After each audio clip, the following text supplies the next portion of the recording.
Tuhan sertamu. Inilah Injil Yesus Kristus menurut Santo Matius. Injil ini panjang, kita duduk saja. Sekali peristiwa, Yesus berkata kepada imam-imam kepala serta tua-tua bangsa Yahudi, "Dengarkanlah perumpamaan ini. Seorang tuan tanah membuka kebun anggur dan menanam pagar di sekelilingnya. Ia menggali lubang tempat memeras anggur dan mendirikan menara jaga di dalamnya. Kemudian ia menyewakan kebun itu kepada penggarap-penggarap, lalu berangkat ke negeri lain. Ketika hampir tiba musim petik, ia menyuruh hamba-hambanya kepada penggarap-penggarap itu untuk menerima hasil yang menjadi bagiannya. Tetapi para penggarap menangkap hamba-hamba itu. Yang seorang mereka pukul, yang lain mereka bunuh, dan yang lain lagi mereka lempari dengan batu. Kemudian Tuhan itu menyuruh pula hamba-hamba yang lain, lebih banyak daripada yang semula. Tetapi mereka pun diperlakukan sama seperti kawan-kawan mereka. Akhirnya Tuhan itu menyuruh anaknya kepada mereka. Pikirnya, anakku pasti mereka segani. Tetapi ketika para penggarap melihat anak itu, mereka berkata seorang kepada yang lain, "Ia adalah ahli waris, mari kita bunuh dia, supaya warisannya menjadi milik kita." Maka mereka menangkap dia dan melemparkannya keluar kebun anggur itu lalu membunuhnya. Maka apabila tuan kebun anggur itu datang, apakah yang akan dilakukannya dengan penggarap-penggarap itu?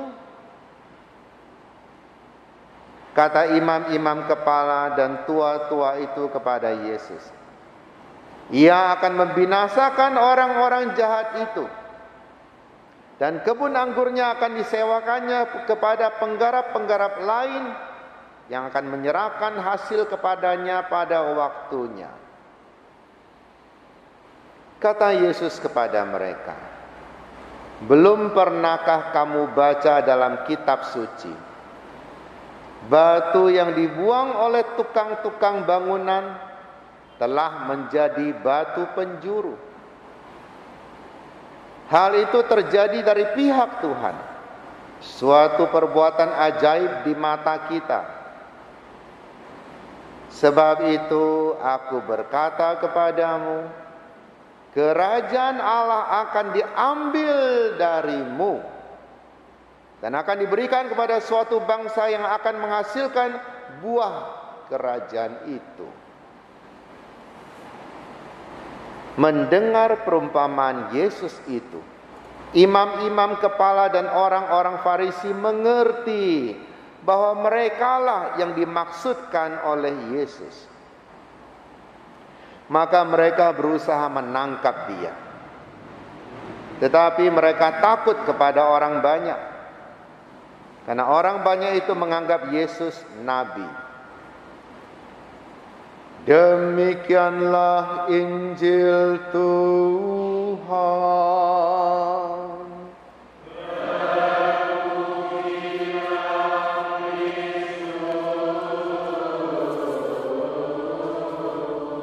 Semoga dengan pewartaan Injil suci ini dosa-dosa kita dihapuskan. Saya mengucapkan selamat kepada kita semua, bukan yang sudah divaksin ya. Selamat karena tadi sudah berdoa dengan sangat indah, dengan sangat sungguh-sungguh. Kalau Anda merasa tadi dalam jalan salib Anda begitu tersentuh, begitu terharu, bahkan mungkin tanpa Anda sadari air mata keluar. Yakinlah, itu doa yang baik. Kita bukan orang yang cengeng, tetapi sehari-hari di sekeliling kita ada banyak penderitaan dan kita melihatnya, tidak merasa apa-apa itu. Tapi ketika kita melihat penderitaan Yesus pada hari ini dan betapa ibunya tertekan namun tak berdaya, kita tahu inilah pengorbanan.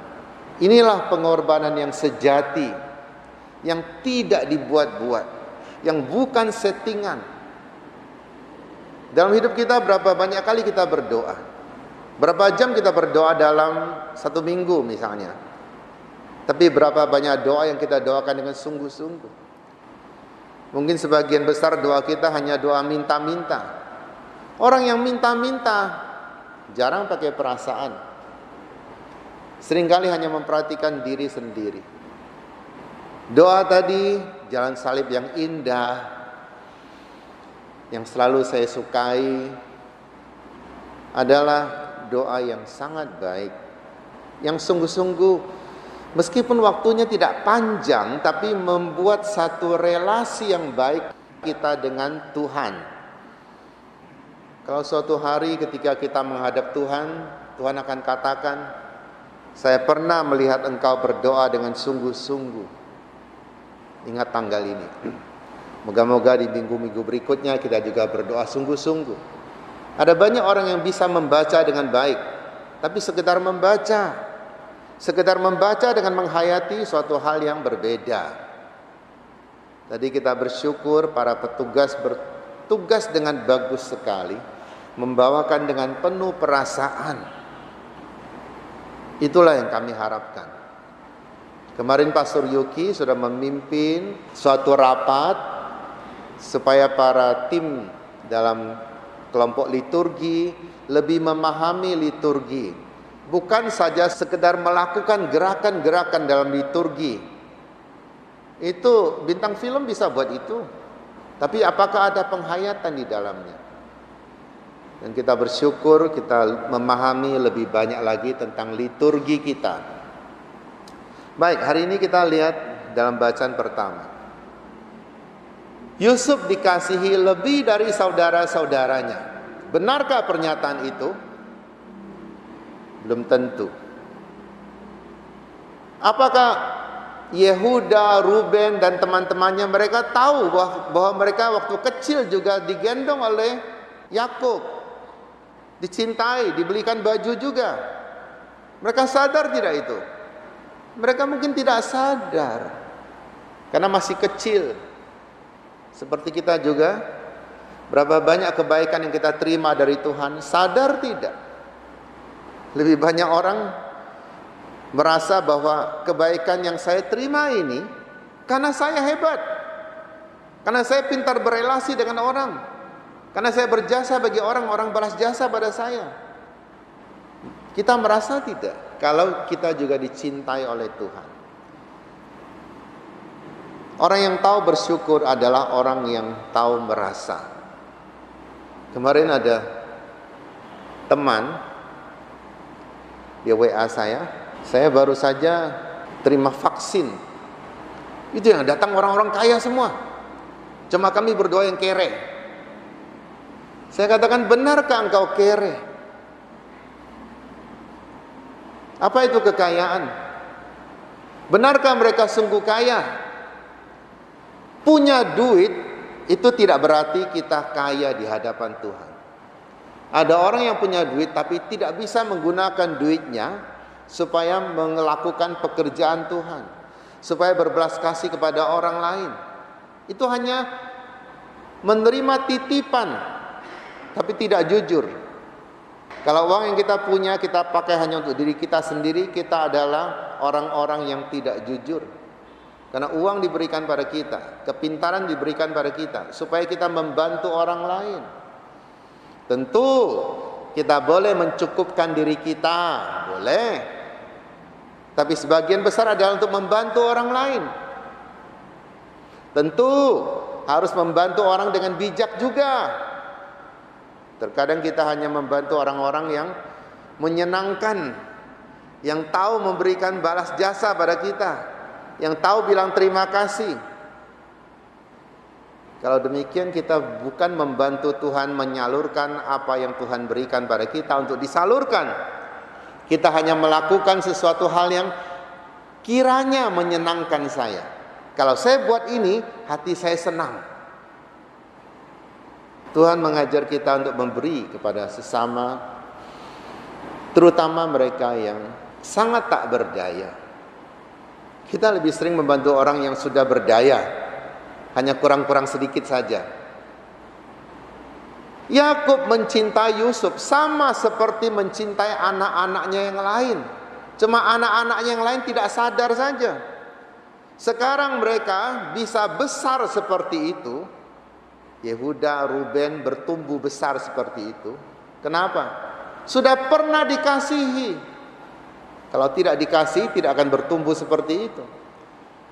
Tapi mereka melupakan itu, mereka mengabaikan itu. Mereka lihat Yusuf dikasihi lebih, karena Yusuf dibelikan baju yang bagus.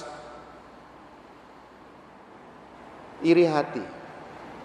Iri hati bukan dosa, tetapi itu akar dosa. Karena iri hatilah, maka akan membuat orang mulai berdosa, mulai melakukan tindakan-tindakan yang menyakitkan orang lain. Tidak semua tanaman akarnya bisa kita makan. Ada banyak tanaman yang akarnya tidak bisa dimakan. Tapi yang kita harapkan adalah daunnya, buahnya, bunganya. Tapi bukan berarti kita katakan kalau gitu tidak perlu akar. Kita langsung tanam saja, tidak usah akar, nanti tumbuh buah. Kan tidak mungkin. Semua mulai dari akar. Maka iri hati adalah akar dosa. Ketika saya biarkan akar ini bertumbuh dengan subur, menyerap nutrisi-nutrisi. Nutrisi apa? Akar iri hati itu apa? Nutrisi apa? Yaitu melihat orang mempunyai lebih. Itulah vitamin yang membuat akar itu semakin bertumbuh. Ingin memiliki hal seperti orang lain, saya selalu katakan, kalau memang engkau mampu memiliki, cobalah memiliki. Nyatanya engkau tidak mampu kok. Mengapa Yusuf bisa dicintai begitu oleh Yakub? Karena Yakub pertama dia sudah tua. Kedua, Yusuf tahu menyenangkan bapaknya itu. Sedangkan anak-anak lain mungkin tidak menyenangkan. Mungkin suka omeli bapaknya. Mungkin juga kurang berbakti pada bapaknya. Tapi yang kecil ini loh. Saya ingat abang sepupu saya, ketika usianya sudah katakan cukup senior, tiba-tiba istrinya hamil lagi, punya anak. Mereka katakan itu anak bonus. Dia syukuri. Ada orang dapat anak bonus, tidak bahagia loh, stres loh. Bahkan mungkin dikasihkan ke orang lain. Dia syukuri. Dan saya lihat anak itu bertumbuh dengan baik. Ketika bapaknya sakit, anak itu yang merawat bapaknya. Jadi bukan tidak ada maksudnya. Ketika Tuhan memberikan sesuatu yang mungkin kita omeli, ada maksudnya. Dan Yusuf ini menyenangkan hati bapaknya. Jadi salahkah bapaknya lalu memberikan perhatian pada dia? Lagi pula saudara-saudaranya yang lain, mereka sudah menerima kok, bukan tidak menerima. Bahkan mereka terima jauh lebih banyak karena umurnya lebih banyak. Jadi ingat ya, kita di sini, siapa yang umurnya lebih banyak itu sudah terima lebih banyak. Lebih-lebih bernafasnya lebih banyak. Meskipun mungkin sekarang napasnya agak tersendat-sendat. Karena tidak kita jaga dengan baik. Jadi tidak ada alasan kita untuk menyalahkan Tuhan. Tuhan, kenapa engkau beri lebih pada dia, sedangkan saya tidak? Engkau mau lebih apa? Makanan sehari hanya bisa makan 3 kali. Katakanlah 1 kali 1 piring, ya sudah. Apakah bisa makan lebih dari itu? All you can eat. Ada orang suka masuk restoran all you can eat. karena bisa borong semua makanan, saya malah tidak mau tuh makan seperti itu. Capek lihatnya makanan, begitu banyak. Selesai makan, kau tidak tahu tadi engkau sedang makan apa. Engkau sedang memasukkan sampah banyak sekali. Main lewat aja. Makanan itu enaknya ada di lidah, bukan main lewat tenggorokan selesai. Itu bukan makan, itu nelan namanya. Itu memasukkan sampah. Jadi badanmu jadi tempat sampah. Orang yang tahu makan adalah dinikmati sungguh-sungguh, dikunyah, dirasakan. Kalau Ibu Popi bikin spaghetti, saya makannya, ada orang makan spaghetti itu dihirup, wah langsung hilang. Satu hirupan setengah piring, luar biasa itu. Vacuum cleaner itu. Saya enggak, saya ambil sedikit, saya nikmati bumbunya, saya rasakan, wah enak sekali. Baru pelan-pelan mie-nya, kadang-kadang bumbunya habis, mie-nya masih ada. Dan saya sudah kenyang, saya tinggalkan. Tapi ada banyak orang saking punya rasa kasih sayang yang luar biasa, sayang kalau nggak dihabiskan, semua disikat juga. Apakah kamu merasa nyaman setelah itu? Enggak itu. Nyamannya tadi di depan, begitu di belakang sudah enek, sudah tidak nyaman lagi. Kalau ditanya orang, enak tidak? Enggak enak, enek. Kalau saya merasa sudah cukup, saya stop. Jadi sebenarnya Yakub tidak salah-salah amat. Dia mengasihi anaknya kan anaknya tahu mengasihi bapaknya juga. Kita loh, kalau kita iri akan apa yang orang lain punya, coba tanya pada diri kita sendiri. Engkau mampu tidak seperti orang itu? Mampu menerima seperti itu tidak? Ada orang yang terima makin banyak, makin cepat habis. Tapi ada orang yang menerima banyak, dia tahu berbagi. Itu sudah beda kualitas. Orang hanya habiskan untuk diri sendiri atau menyimpan saja, ini kualitasnya buruk sekali.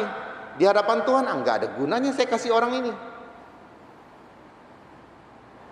Kalau memang kita bisa seperti orang itu, ya berbuatlah seperti orang itu, berprestasilah. Kalau Ruben dan Yehuda mereka tahu menyenangkan bapaknya, pasti bapaknya akan kasih mereka perhatian lebih juga. Yakin itu. Tapi nyatanya kan tidak.